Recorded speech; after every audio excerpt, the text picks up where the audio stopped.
Bonjour à toutes et à tous, j'espère que vous allez bien. Moi je suis ravie de vous retrouver pour une nouvelle vidéo sur cette chaîne et pas des moindres puisqu'aujourd'hui je vais vous parler de mes meilleures lectures de l'année 2024. En 2024 j'ai lu 55 livres et j'en ai sélectionné 10 qui m'ont vraiment marqué, mais c'est vrai que pendant que je faisais cette liste j'avais l'impression que j'avais pas eu vraiment de lectures qui m'ont profondément touchée et qui sont devenues de nouvelles lectures préférées. Et finalement, en y réfléchissant bien, si, c'est juste que je pense que j'ai lu tellement de livres intéressants cette année que parfois c'est difficile d'y accorder une attache profondément émotionnelle quand on est hyper intéressé par ce qu'on lit, quand c'est parfois complexe, quand ça nous apporte des choses peut-être différentes que juste une satisfaction de lire une histoire bien ficelée.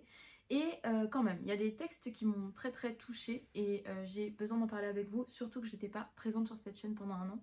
Donc voilà, on va commencer. J'ai pas les livres avec moi donc ils vont apparaître juste ici. Mais voilà, je perds pas plus de temps, j'ai un peu moins d'une heure pour vous filmer cette vidéo, donc c'est parti. On commence avec une lecture hyper importante puisqu'en début d'année j'ai écouté en livre audio Triste Tigre de Neige Chino. Et ça va être difficile d'en parler parce que c'est un texte, comme je l'ai dit, très important, très dur, mais nécessaire. Et c'est pour ça qu'il ne faut pas, je pense, se dire oh là là, les trigger warnings et tout, parce que là, en l'occurrence, tout le monde est trigger. Et si vous n'êtes pas trigger par ce genre de lecture, je pense que c'est profondément inquiétant, puisque dans cette lecture, Neige Chino parle des viols qu'elle a subis par son beau-père quand elle était enfant, et un peu du chemin qu'elle a fait pour aujourd'hui, voilà, essayer d'en reparler. Parfois elle évoque la manière dont elle peut en parler avec sa fille et elle fait le lien avec la place des victimes et des bourreaux dans la littérature. Elle fait tout un texte en fait qui est très intéressant de par la manière dont elle refuse aussi d'en faire sa thérapie en fait. Elle veut pas que son texte soit sa thérapie et elle apporte voilà des façons d'analyser sa propre histoire et ce genre de choses qui est très intéressante. Mais en fait c'est assez difficile d'en parler pour elle, d'en parler à sa place parce que bah voilà, c'est son histoire, elle lui appartient, mais c'est aussi l'histoire de beaucoup de personnes en France et ailleurs.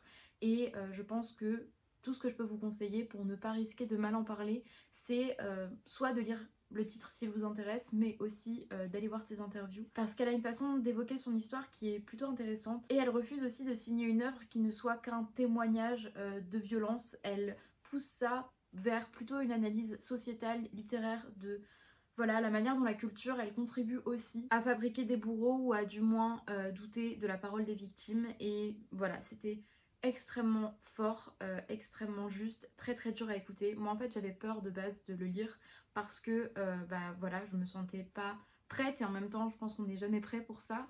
C'est un privilège de pouvoir se dire si on est prêt ou pas à lire des témoignages pareils qui parlent de sujets si graves et malheureusement si répandus. Et finalement, c'était aussi très dur de l'écouter en livre audio, c'est narré par l'autrice. Et voilà, bref, je vous conseille ce texte et je pense que c'est un texte qu'il faut mettre dans les mains de beaucoup. C'est une bonne chose aussi que des lycéens puissent le lire. C'est une bonne chose qu'on avance tous vers une libération de la parole. Et j'aime le fait que de plus en plus de femmes se saisissent du sujet du consentement et de l'agression et de l'oppression pour en parler dans la littérature et notamment pour call out aussi des personnes qui ont permis cela dans la sphère littéraire française et pas que d'ailleurs. Donc bref, j'ai l'impression d'en parler très mal, mais Triste Tigre, vraiment une lecture extrêmement marquante qui m'accompagnera toute ma vie parce que c'était vraiment très fort et voilà. Lisez Triste Tigre, je pense que c'est important. C'est dur de commencer par Triste Tigre, mais en même temps je le fais chronologiquement. Donc après on va parler de sujets qui peuvent quand même être un petit peu durs. Je vais vous parler de Cléopatra and Frankenstein de Coco Mellors, qui est un roman qui m'a énormément touchée et je sais que après j'en ai discuté avec Elisa et Elisa aussi dans sa vidéo de ses top 2025 on a parlé. Et Cléopatra and Frankenstein, c'est un roman qui suit deux personnages, Franck et Cléo. Franck est plus âgé que Cléo et ils vont se marier après avoir entamé une liaison puisque le visa de Cléo va bientôt expirer et à partir de là on va avoir toute une fresque de personnages, voilà, sexe, drogue, alcool aux États-Unis. Beaucoup de personnes n'ont pas aimé ce titre mais quelque chose qui moi m'a beaucoup plu, c'est que on est dans une satire et moi j'aime bien le fait que ce soit une satire, que ces personnages on a l'impression de les voir couler et on a envie de les secouer et vraiment on est parfois vraiment offusqué devant leurs actes parce que aucun de ces personnages n'est foncièrement une bonne personne, mais c'est aussi hyper réaliste et je pense qu'il y a une moquerie dans la plume de Coco Mellors, mais qui est très juste en fait, une satire tout simplement, que beaucoup de personnes n'ont pas saisi.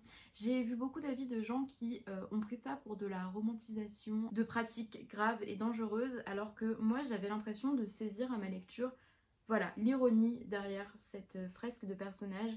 Et c'est marrant, j'ai eu la même impression que Elisa, je me suis beaucoup retrouvée dans ses mots dans sa vidéo. Mais c'est vrai qu'au tout départ, c'est déroutant parce qu'il y a beaucoup de scènes très explicites et on ne sait pas forcément où on va. Et à un moment, il y a un cap qui est franchi. Et c'était très difficile pour moi de ne pas être touchée par la vie de tous ces personnages, même les personnages les plus loin de moi, qui ont une expérience de vie la plus différente, m'ont touchée. Même les personnages voilà, que j'ai détestés m'ont touchée. Et j'ai été très très émue. Et je pense que je me suis beaucoup retrouvée dans Cléo. Donc voilà, j'ai beaucoup aimé cette lecture et je la conseille. Après voilà, sachez que si vous n'êtes pas fan de scènes explicites ou de sujets de ce genre, comme j'ai dit, sexe, drogue, alcool, je me répète encore une fois, c'est assez compliqué. Voilà, c'est parfois très déroutant. Mais j'ai été très marquée, j'ai beaucoup aimé ce roman et j'ai trop hâte de lire Blue Sisters, qui est un sujet qui m'intéresse encore plus puisque c'est l'histoire d'une fratrie, en l'occurrence là c'est 3 sœurs qui ont perdu leur 4e sœur. On repasse sur un témoignage assez difficile, c'est Il ne faut rien dire de Maria Lubert, publié chez POL, et je l'ai pas trop vu sur les réseaux, mais ça m'a énormément marqué puisque c'est une enseignante qui me l'a conseillé. Moi j'étais en train d'écrire à cette période et je l'ai continué un petit peu cette année, un manuscrit sur ma mère puisque j'ai perdu ma mère. Et du coup, mon enseignante m'a conseillé plein de témoignages signés par des filles de mères mortes. Et Maria Lubert, là, elle écrit quelque chose de glaçant et de aussi très beau et très touchant, puisqu'elle va essayer de se mettre à la place de sa mère et de l'enfance de sa mère. Sa mère, elle avait une relation très fusionnelle avec elle, mais c'était aussi toxique. Et en fait, les chapitres s'alternent entre voilà les témoignages plutôt de Marielle, ou du moins de la narratrice, puisque comme c'est de l'autofiction, évidemment, ça peut parfois un petit peu varier. Parfois, le lien avec la réalité peut être assez différent et c'est justement l'écriture qui va travailler ça. Mais du coup, des chapitres entre voilà la narration actuelle de la fille et des chapitres un peu fictionnels de tentatives de se saisir de ce qu'était l'enfance de la mère et ce qu'a vécu la mère pour être aussi étrange avec sa fille plus tard.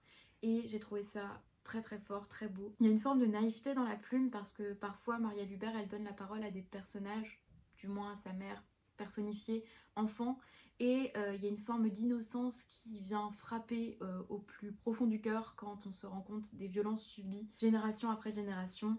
Et c'est vraiment une enquête un petit peu familiale par le biais de la fiction qui m'a énormément plu, qui m'a attrapée à la gorge et j'en suis sortie bouleversée. Vraiment, c'est un texte très fort, très beau.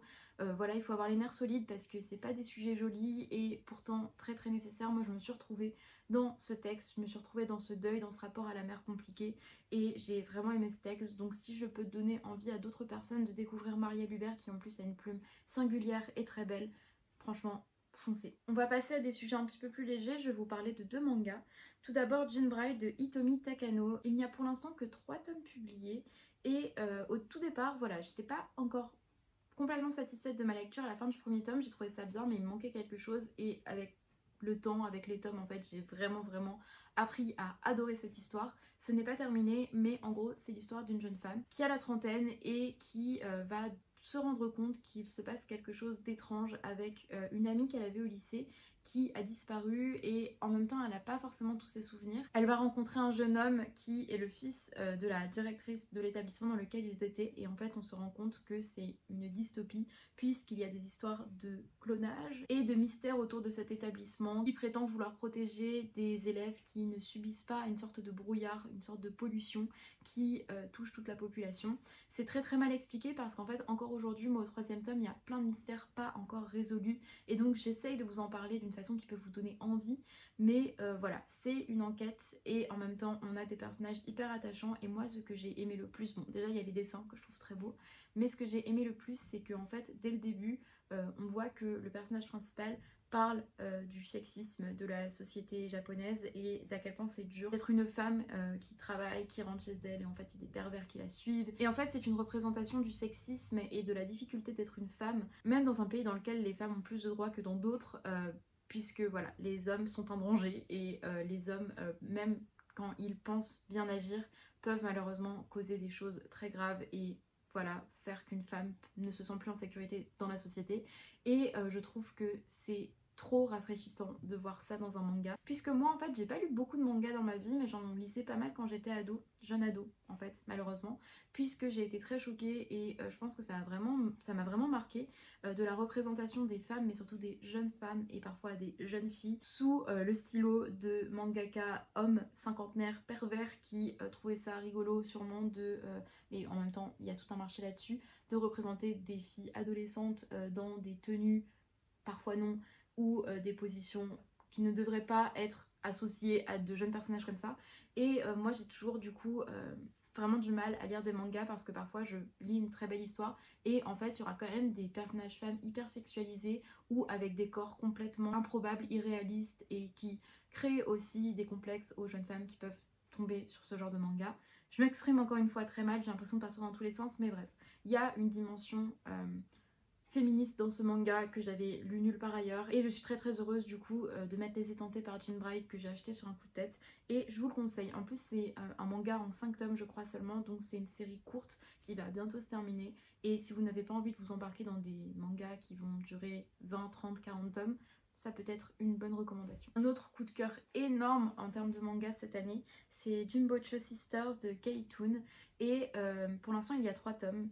C'est l'histoire de 3 sœurs qui ont hérité de la librairie de leur grand-père et on va suivre leurs histoires puisque du coup il va y avoir un voisin qui va emménager, qui lui-même a une librairie puisque c'est tout un quartier dans lequel il y a des librairies. Alors c'est plutôt des bouquinistes mais c'est appelé librairie dans le manga et c'est très très chou, très cosy et en même temps il y a des thèmes que je n'ai pareil pas vu dans d'autres mangas, mais encore une fois j'ai lu très très peu de mangas. Du coup je peux pas non plus me permettre de dire que c'est des choses qu'on voit pas habituellement dans les mangas parce que je n'en ai pas lu assez en fait pour le dire et je m'y connais pas assez, mais on a petit à petit là une romance lesbienne qui se profile, on a des filles qui voilà sont dans la sororité mais qui parfois ont des petites rivalités, mais on va dire que c'est plutôt la complexité des rapports entre sœurs qui au tout départ on ne le voit pas trop, mais petit à petit je vois un peu se profiler des petites tensions entre elles qui ne sont pas non plus tout le manga, mais je trouve qu'il y a une justesse en fait dans ce qui est dit et raconté et montré.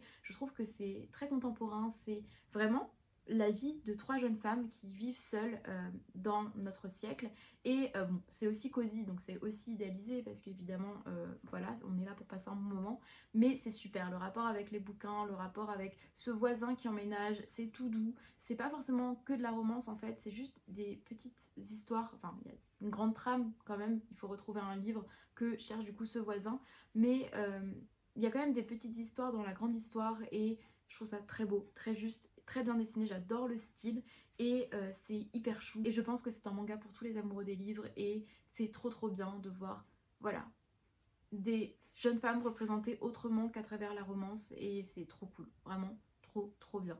J'ai pas vraiment d'autres termes, j'ai toujours beaucoup de mal à parler des livres que j'ai aimés. J'ai moins de difficulté à parler de ce que j'ai pas aimé dans un bouquin, mais quand j'aime un truc, j'ai trop du mal à en parler. Mais bref, vraiment, je le conseille à absolument tout le monde. Même si vous lisez pas trop de mangas, moi j'en lis pas trop non plus, foncez. Ensuite, j'ai mis pas mal de temps à le lire, mais j'ai enfin lu Pleurer au supermarché. Moi, je l'ai lu en anglais, du coup, sous le titre de Crying in H Mart de Michelle Zauner, qui est la chanteuse du groupe Japanese Breakfast. Et c'est un livre sur la mort de sa mère. Je sais que c'est un peu récurrent là dans cette vidéo, mais c'est aussi un peu récurrent dans ce que je lis en général. Et c'était vraiment, j'ai lu plein de bouquins sur cette thématique-là en 2024, même si j'en parle que de 2 dans cette vidéo. Mais du coup, Pleurer au supermarché, c'est du coup en mémoire qui parle de la mort de la mère du coup de Michel Zauner, mais de leur rapport aussi à la nourriture, puisque sa mère lui faisait des plats et c'était un peu sa manière d'exprimer son amour. Et donc à travers tous ces chapitres qui sont en fait la narration chronologique de la maladie de sa mère puis du décès de sa mère, on a les plats qu'elles se préparaient mutuellement. Au tout départ, on voit aussi un petit peu l'enfance de l'autrice, donc avec les plats qu'elle mangeait et les tensions qu'elle avait avec sa mère qui pouvaient se montrer toxiques mais qui étaient profondément humaines en fait. C'est pas un jugement de la mère de l'autrice, c'est vraiment juste voilà un tableau d'une relation mère-fille. Et au moment où la mère de Michel Zauner tombe malade, c'est Michel Zauner elle-même qui va commencer à lui préparer les plats qu'elle lui faisait quand elle était petite. Elle va apprendre grâce à des tantes, grâce à des amis de sa mère, à cuisiner ses plats. Et c'est tellement beau et en même temps ça donne tellement faim et c'est juste une justesse dans ce bouquin. J'arrête pas de répéter ce terme, mais j'ai été extrêmement émue parce que parfois Michel Zauner elle va écrire des choses que toute personne ayant vécu un deuil peut ressentir. En même temps elle va agrémenter tout ça par des anecdotes familiales spécifiques mais très intéressantes qui offrent vraiment une sensation tellement doux-amère parce que on est très triste en lisant ça, même quand on n'a pas perdu forcément sa mère. Moi, ayant perdu ma mère, j'étais vraiment très émue. Et en même temps, ça peut être drôle et elle apporte aussi une finesse dans la manière dont elle aborde ces moments compliqués où, voilà, on est démunis parce qu'on voit un proche, une proche en train de diminuer, de petit à petit sombrer dans la maladie. Et en même temps, paradoxalement, plein de choses positives qui peuvent se passer pendant ces périodes-là. C'est vraiment une période étrange. Enfin, personnellement, moi, je l'ai vécu comme ça. Cette période de on sait qu'on approche de la fin de vie de quelqu'un et en même temps, il peut se passer autre chose à côté et il y a aussi beaucoup d'amour, beaucoup de fou rire et c'est vraiment très très bien décrit dans ce bouquin et franchement, un mémoire magnifique. J'y pense encore très régulièrement. J'ai adoré la plume de l'autrice, j'ai adoré ce qu'elle a raconté, être plongée dans les paysages qu'elle nous décrit, avoir envie de manger les plats qu'elle nous décrit. Vraiment très très beau, très fort et je pense que tout le monde peut l'aimer parce que énormément de personnes sur YouTube en ont parlé, sur BookTok aussi je crois, et même des personnes pas forcément directement concernées par le deuil de la mère. Je pense juste que ça nous apprend en tant qu'humains et ça nous apporte beaucoup. Donc vraiment un énorme coup de cœur de cette année. Là il y a plusieurs mois qui s'écoulent parce que cet été j'ai vraiment pas réussi à lire. Tout ça je l'ai lu plutôt en début d'année, même si pour les mangas j'ai lu les tomes au fil de l'année parce qu'ils sont en train de sortir. Et là on arrive à octobre-novembre et j'ai lu L'amour la mer de Pascal Quignard. J'ai eu envie de lire Pascal Quignard que j'avais déjà lu il y a quelques années avec Villa Amalia parce que j'en ai entendu parler en cours, pas forcément de ce titre-là, mais je me suis rappelé que c'était un auteur que je trouvais intéressant dans ce que j'ai pu lire à propos de lui. Et L'amour la mer, c'était un bouquin assez contemplatif, il se passe pas non plus grand chose. On suit de manière pas forcément chronologique, mais en plus on passe d'un personnage à un autre, plusieurs personnages de musiciens ayant vécu au XVIe siècle un peu partout en Europe qui du coup voilà, faisaient des tournées en Europe, allaient de palais en palais, de ville en ville pour faire de la musique. Et c'est vraiment un bouquin baroque. Voilà, je sais pas comment le qualifier autrement parce qu'il n'y a pas forcément un fil rouge, on passe d'une scène à un autre, d'un personnage à un autre. C'est toujours avec une certaine distance puisque c'est écrit à la troisième personne et parfois Pascal Quignard on le voit, ou du moins le narrateur on le voit prendre un petit peu la plume pour parler de choses un peu plus éloignées de l'histoire et en même temps c'est très très beau, très touchant. C'est aussi autour d'une romance entre deux personnages qui vont sans cesse se séparer, se rejoindre, se séparer, se rejoindre. J'ai beaucoup aimé aussi le fait que on n'est pas du tout dans une représentation de la femme de l'époque comme étant soumises à l'homme. Ces femmes à travers leur musique elles ont une grande liberté et enfin vraiment les deux personnages qui sont en couple, j'ai oublié leur nom parce que j'oublie très vite les noms des personnages, franchement c'était mes personnages préférés, j'ai eu l'impression de voyager avec eux et c'est aussi comme le titre l'indique un bouquin sur l'amour profond de ces personnages et c'est fou car j'ai lu pas mal de romans historiques mais j'ai rarement vu de telles descriptions de l'amour et c'est des descriptions que l'on pourrait aussi faire en notre siècle, voilà, mais c'est rare de voir de telles descriptions de l'amour, de tels dialogues sur l'amour prêtés à des personnages ayant vécu aussi loin de nous et j'ai été extrêmement touchée, embarquée par cette histoire.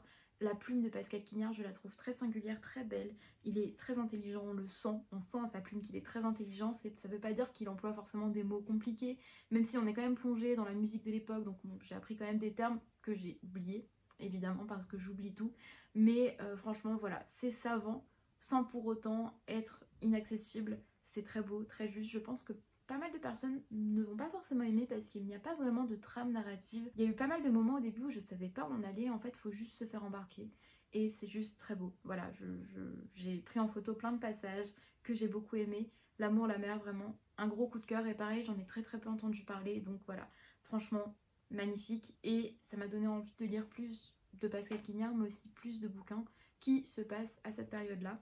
Donc voilà, vraiment énorme coup de cœur. J'ai aussi lu Les Vagues de Virginia Woolf, alors je l'avais commencé cet été en anglais et c'était un peu trop compliqué donc quelqu'un dans ma promo me l'a prêté en français et j'ai beaucoup aimé, même si j'ai moins aimé que Vers le phare qui est mon roman préféré que j'avais lu l'année dernière, plutôt du coup il y a 1 an et demi maintenant. Et Les Vagues, très particulier, c'est le roman qui est dit le plus original de Virginia Woolf, le plus expérimental on va dire, et c'est aussi son dernier il me semble. On suit 6 personnages différents qui vont en fait se relayer une forme de parole, mais en fait c'est un monologue intérieur, mais c'est comme s'ils prenaient la parole chacun les uns après les autres pour nous raconter l'histoire. Au départ ce sont 6 enfants, on va les voir grandir, évoluer, et c'est vraiment le roman qui représente le plus voilà, le flux de conscience de Virginia Woolf qu'elle a développé à travers ses romans et qu'on trouve aussi dans Vers le phare. Et c'est très étrange, c'est très difficile de l'expliquer parce qu'il ne se passe pas non plus vraiment des choses précises. Voilà, je n'ai rien d'autre à vous dire que ce que je vous ai dit de ce roman là pour vous le résumer. Mais moi j'ai trouvé ça très beau, vraiment le tout début quand ils sont enfants et qu'ils se passent la parole l'un après l'autre et que l'on comprend à travers les choses qu'ils vivent, les actions qui sont en cours au moment où ils sont en train de les raconter. On comprend en fait la personnalité précise de chacun, ils sont tous construits avec une individualité et une originalité que je trouve incroyable, et vraiment je me suis demandé à plein de reprises mais comment on écrit ça. Virginia Woolf c'est une génie de la littérature, vraiment j'étais bouche bée devant ma lecture, et en même temps je crois qu'au tout départ j'ai eu des attentes qui étaient un petit peu différentes de la manière dont ça s'est déroulé. En fait moi mon problème c'est que je pense que j'étais à une période où j'avais besoin de lire des histoires avec des actions, et j'ai enchaîné L'amour la mer par Vers le phare, et je pense que comme c'est des bouquins assez contemplatifs, bah voilà, j'ai eu des attentes différentes. Il n'y a pas vraiment d'histoire, si ce n'est ce flux de conscience, si ce n'est de représenter la vie, les pensées, même qui se bousculent, qui se contredisent de personnages. Et c'est vraiment une expérimentation de ce que c'est qu'être humain, que ce que c'est qu'être une femme, un homme au début du XXe siècle. Et c'est très très beau. On parle de deuil, on parle de vouloir être artiste, de ne pas réussir à écrire, on parle d'avoir des attentes différentes en étant une femme et en connaissant un petit peu les attentes de la société sur nous. Et en plus, comme on a à chaque fois 3 personnages masculins, 3 personnages féminins, on voit des manières différentes de vivre dans son genre, mais aussi dans sa société, dans, du coup, comme je l'ai dit, l'Angleterre du XXe siècle. Et c'est très beau, très fort. Simplement, je pense que j'avais un peu des attentes différentes en commençant ce bouquin, ce qui a fait que j'ai moins aimé que Vers le phare, qui suit quand même un fil rouge et qui a une construction, je pense, plus intéressante que Vers le phare. Vers le phare, c'est vraiment l'expérimentation de ce flux de conscience et de ce dialogue, mais à partir du moment où on a compris que c'est une sorte de dialogue qui se suit de tous ces personnages qui racontent l'histoire et qui se saisissent voilà, de leur histoire à la fois collective et personnelle. En fait, il n'y a pas non plus de construction vraiment analysée, alors que Vers le phare, il y aurait tellement de choses à en dire, et j'ai eu un cours là-dessus, mais je pourrais passer ma vie, sincèrement, je pourrais passer ma vie à analyser Vers le phare. J'aimerais pouvoir passer ma vie à analyser Vers le phare. Et donc voilà, pour ce que j'avais à vous dire des vagues, c'est quand même dans mon top 10, donc c'est quand même une très très belle lecture, très impressionnante. Et voilà, je vais continuer à découvrir Virginia Woolf qui est en train de devenir mon autrice préférée ever. On arrive vers la fin de cette vidéo. J'ai lu un recueil de poèmes que j'ai emprunté au hasard à la médiathèque, et c'était Cœur comme livre d'amour d'Hélène Dorion, qui je crois est une poète québécoise qui du coup a été la première poétesse québécoise à être dans les programmes du bac en France, si je dis pas de bêtises. Et Cœur comme livre d'amour, c'est un recueil de poèmes magnifique, et j'ai beaucoup de mal à commenter la poésie, donc je vais avoir beaucoup de mal à vous en parler, qui est contemporain et en même temps très très accessible. Moi de base je suis fan de Paul Éluard, voilà, je vous donne mon poète préféré comme ça. Peut-être que vous pouvez peut-être me dire si vous appréciez Paul Éluard, parce que ça va vous permettre de vous dire ah tiens je pourrais peut-être aimer. Et en même temps c'est très accessible parce que c'est des images très très belles, parfois très étonnantes, qui sont utilisées dans ces poèmes et qui fonctionnent et qui sont quand même accessibles à tous je pense. On parle d'amour dans Cœur comme livre d'amour, on parle du passage des saisons, des différentes formes d'amour, et c'est très bateau comme description de ce recueil parce que je pense qu'il faudrait que je le relise, et je pense que je vais me l'acheter parce que là il faut que je le rende à la médiathèque. Il faudrait que je le relise plusieurs fois pour pouvoir vous en parler, mais j'ai adoré Cœur comme livre d'amour. Malheureusement je n'ai pas sous la main, sinon je vous aurais lu certains poèmes que j'ai adoré de ce recueil, mais en même temps il y en aurait trop et j'aurais pas réussi à choisir me connaissant. Mais Cœur comme livre d'amour, un recueil magnifique. Et si vous voulez lire plus de poésie, et notamment de poésie contemporaine, je vous conseille Hélène Dorion. J'ai envie de découvrir tout ce qu'elle a fait. C'était très beau et j'ai été extrêmement touchée. Et moi à l'époque en plus je vivais du coup dans ma ville étudiante et j'étais triste parce que je pensais à mon copain qui était loin et je suis vraiment très amoureuse, donc forcément j'étais en train de lire ce recueil et je pensais à mon copain et j'avais envie de lui envoyer à chaque fois tous les poèmes que je lisais. Ça parle de la distance, ça parle des saisons, ça parle du désespoir, du désamour, mais toujours de l'amour. Et pas forcément de l'amour amoureux, mais l'amour qu'on a pour la vie, pour la vie qui reprend autour de nous quand le printemps revient, pour l'amour qu'on peut avoir pour soi-même. Enfin bref, un recueil très très beau, très juste, que j'ai adoré. Et on passe à l'une de mes dernières lectures de 2024. J'ai lu Roman de ronces et d'épines de Lucie Barat et j'ai adoré ce bouquin. Alors c'est peut-être aussi la période à laquelle je l'ai lu. C'était compliqué, j'avais envie d'arrêter le master, j'allais pas bien, j'étais toute seule et je me suis dit, vous savez quoi, je vais juste me faire un cocon et pendant tout un week-end, en vrai ça a duré un peu une semaine après parce que je l'ai lu pendant une semaine je crois, pendant tout un week-end, je me faisais mes petits déjeuners, mes petits snacks et tout, j'étais dans mon lit, j'ai allumé des bougies, j'avais ce bouquin sur les genoux et je me suis laissée embarquer par cette histoire qui est un conte, ou plutôt une sorte de, pas une réécriture parce que je sais pas si ça se base sur un conte de base, mais qui est un conte on va dire contemporain qui se passe dans une époque éloignée sur deux sœurs qui s'appellent Ronces et Épines et qui vivent dans un château un peu isolé dans une forêt qu'on va découvrir maléfique et sur leur relation entre sœurs et sur ce qui va les éloigner puis les rapprocher et c'était très très beau, c'était tendre et en même temps il y a un peu de body horror je dirais parce que parfois c'est quand même assez horrifique les choses qui sont décrites, c'est des descriptions très très belles de la nature et j'ai lu que cette autrice est issue du nord de la France. Moi je viens du nord de la France donc pas du département du nord mais quand même j'ai eu l'impression en lisant ces descriptions de retrouver un petit peu la campagne de mon enfance et j'ai trouvé ça très beau. La relation entre ses sœurs elle est hyper touchante et en même temps c'est fou parce qu'on a l'impression de découvrir un texte qui aurait pu être écrit à une autre époque, de découvrir un texte un peu abandonné comme ça sur un vieux conte, un vieux mythe et la plume est très très jolie, très belle et j'ai trop hâte de découvrir l'autre roman de Lucie Barat, donc Roman de ronces et d'épines, c'est son deuxième roman et j'ai dans ma bibliothèque, je vais vous le montrer, son premier roman qui est Le Chien Noir et en plus à chaque fois c'est dans de très très belles éditions, c'est aux éditions du Typhon, enfin moi j'aime beaucoup l'objet livre et j'ai trop envie, là je ne pense qu'à ça, j'ai trop envie de me plonger dedans mais comme j'ai lu il y a seulement un mois Roman de ronces et d'épines, j'ai envie d'attendre un peu parce que sinon je vais vraiment attendre longtemps avant le prochain roman de Lucie Barat et bref, moi c'est une autrice que j'ai beaucoup aimée dans Roman de ronces et d'épines, je vais vraiment être à l'affût de ses prochaines publications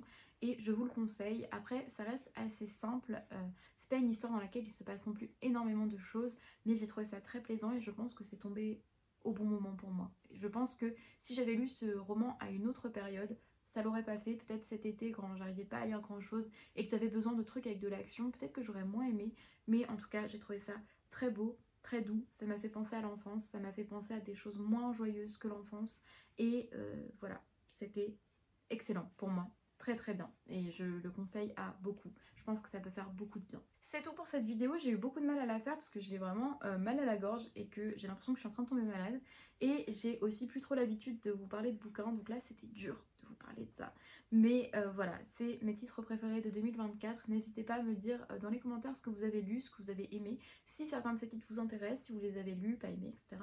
Et moi je vous dis à très bientôt pour une prochaine vidéo sur cette chaîne.